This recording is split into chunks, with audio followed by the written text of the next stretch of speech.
Nah, gitu. Perbankan ya 8-11% nggak apa-apa, yang penting stabil. Batu bara ya sekalian dapat 14-15%. Bitcoin kalau misalnya dikasih ya, masih compounding terus 20-30%. Venture equity-nya berapa? Oh, nggak apa-apa ya, 20-30% juga nggak masalah. Lifestyle-nya mungkin 30-40% nggak masalah. Itu semua dirata-ratain, ending-nya cuma jadi 15%, ya sudah, gitu. Sudah sangat bahagia. Jadi jawabannya di sini, ya, apapun yang kalian lakukan itu harus jadi sesuatu yang sederhana. Dan ketika kalian sudah punya satu usaha yang kalian tekuni, kayak tadi kalian udah punya visi nih, oke, airnya ini harus dipakein pipa nih, harus digali nih, fokus di situ, ya jangan lihat kanan kiri, jangan lihat dia ngambil ember tuh kayak enak dapat duitnya, entar lu lari-lari bawa ember nggak efisien, ya.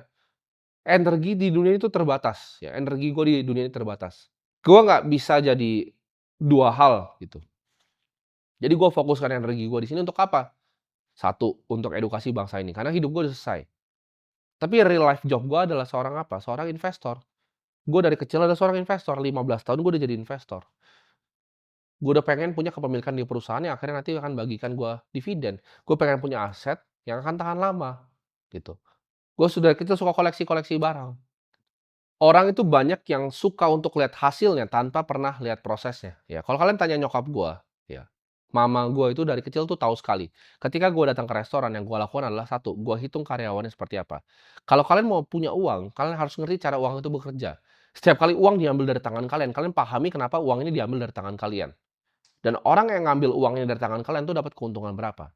Gue selalu hitung, ya dari masih sangat kecil gue selalu hitung, kira-kira itu ada berapa karyawannya, kira-kira di belakang kitchen itu ada berapa, kira-kira mejanya ada berapa, rata-rata kita pesennya berapa, durasi berapa lama kira-kira satu orang makan di sini, jam berapa dia buka, dan gue hitung omsetnya lalu gue hitung marginnya.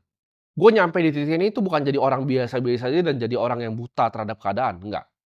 Gue itu selalu punya pemikiran dari kecil, penasaran gimana caranya satu manusia itu bisa ciptakan value untuk manusia yang lain. Dan akhirnya gue fokus dan gue di situ ngertiin gimana caranya uang itu bekerja.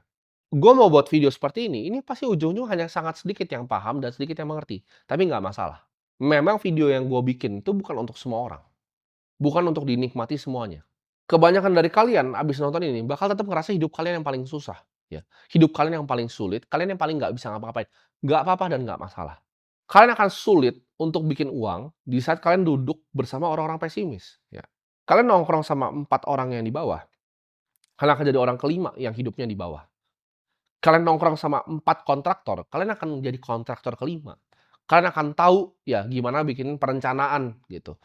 Oh, cari material tuh di mana. Oh, tukang tuh ngurus